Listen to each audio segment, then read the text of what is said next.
The top 10 shootout has been run and won, and Brodie has left them for dead.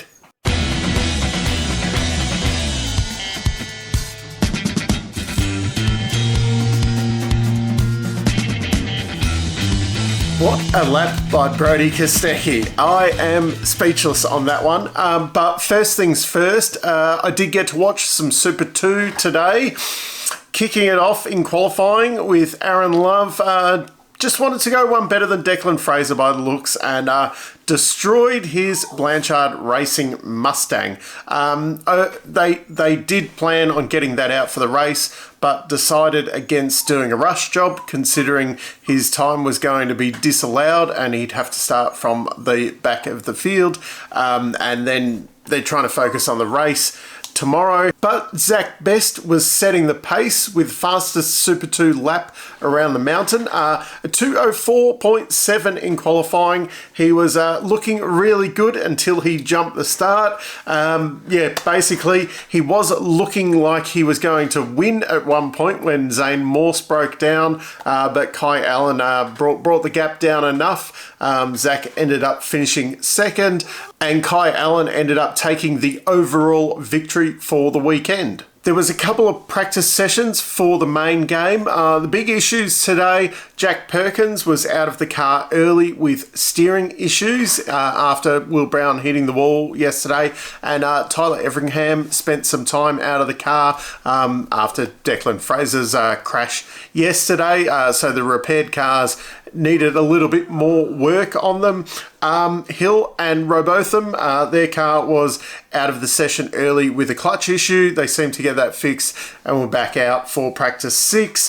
The pace setters in the co-driver only practice 5 were Stanaway, Tander, Goddard and Russell was 4th. Probably the big surprise was that the MSR guys were 5th and 6th in that session. And then practice 6, it was a pretty straightforward session. The guys in the top 10 kind of doing their shootout practice runs, and everything went pretty smoothly for everyone other than a brake pad or disc and everything change down there at the Groves on Reynolds' car. That didn't exactly go to plan, and they had to put the car into the pit bay to get it done. It looked like a lot of hard work, but they did get the car back out, and hopefully lessons learnt for tomorrow there. Feeney was quickest with the 2 Erebus boys behind. Now for the top 10 shootout, Will Davison was the first cab off the rank, and he kind of fluffed up turn 1, and getting a bit exciting there, thinking, ooh, there's going to be some errors in this session, but it wasn't to be. Everyone else went fairly smoothly. Some guys were a little bit on the ragged edge compared to others. I thought it was probably kind of 2 camps out there, where guys that really looked like they were pushing to the absolute limit, and then guys that were kind of not cruising around. They're still pushing. It's hard to say cruising around when you're doing a shootout lap at Bathurst, but some guys look to be doing it a little bit more comfortable. On the ragged side of the pile, we got Mostert, Payne, Feeney, Waters, and Di Pasquale, and then on the ones that looked a little bit more comfortable after that initial mistake, Davison, Van Gisbergen, Reynolds, and Golding. Then Brodie was just on a different planet. Everyone was all pretty close. Obviously, Will was a little bit behind the 8 ball with his first lap. And then, the guys were a little bit quicker and quicker as they went through. Dave Reynolds was the first to not go faster than the previous runner.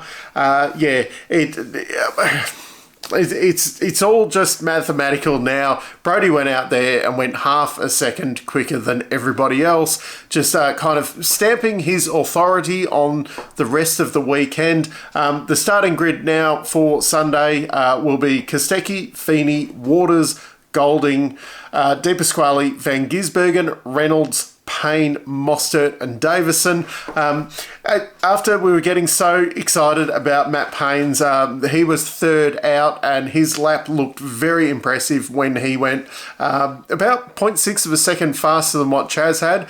And thought that's going to be a hard one to beat. He ended up 7th in the session. Shane van Gisbergen then went out there and kind of blew that away. And that proved to not be a super fast time really in the overall scheme of things. But there's a good mix of drivers over the grid there. I suppose the big thing is Feeney wins the battle of the Triple Eight double stacks, and the Grove boys are very, very, very close. I'd be fairly confident though if you are starting the co-drivers, if you've got Tander and Estray in the car, Estray will probably lose a couple of places off the start, and Tander, you'll probably find he'll jump from kind of, 7th up to, 4th or something on the first lap, because that's just what he does, even if there's main guys in there at the start. But there's probably a couple of guys in that top 10 that if I was them tonight, I'd be picking my main driver to start the race. But then there's also quite a few in there where, if I was in Feeney's shoes, I wouldn't have any problem putting Jamie in the car.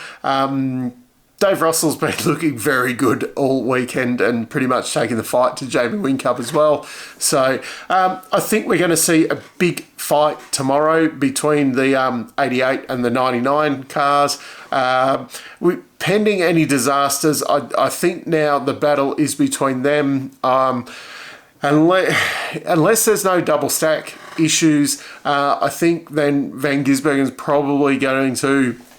They'll just be a little bit behind the 8 ball like they were at Sandown, and it will take them time to get back into the fight and then probably double stack. And I think there will be, when there is an issue because of the tyre degradation, that there will, if there is a safety car, people are going to take advantage of that, taking a cheaper pit stop kind of thing. And I think we'll see a lot of people coming in for tyres every time there is a safety car, regardless, just to keep fresh tyres on it, because it looks like there is going to be a lot of degradation. So rather than having to stop for fuel like they have in previous years, they're going to be stopping for tyres. So I think the double stack is going to be a big issue. So that's why I've been mentioning that a lot. And then the battle of the teammates for the double stack. Most of the other guys, the DJR cars are the next ones that would have the worry of the double stack. But also, I don't think they've showed pace in qualifying. I don't see them in the battle for the win. And even, outside of kind of the discounted Cam Waters a little bit is kicking off third. I think that they will be in the fight at the end of the day. They're not going to have to worry about double stacking within their team. I think you're looking at kind of, the two 88, 99, Cam Waters, Van Gisbergen won't be far away, the Grove boys, and Mostert and Holdsworth. I think your winner's going to come out of those, and I really think it's going to be a fight between the 99 and the 88. But yeah, a big fight tomorrow. Down in the comments, who do you think's going to take out the win? And I'm just excited that Bathurst is tomorrow. I'll probably wake up very early in the morning because it is my Christmas. There'll be a race review on Monday night, so keep an eye out for that. But until next time, I'm still Dave, and I'll catch you later.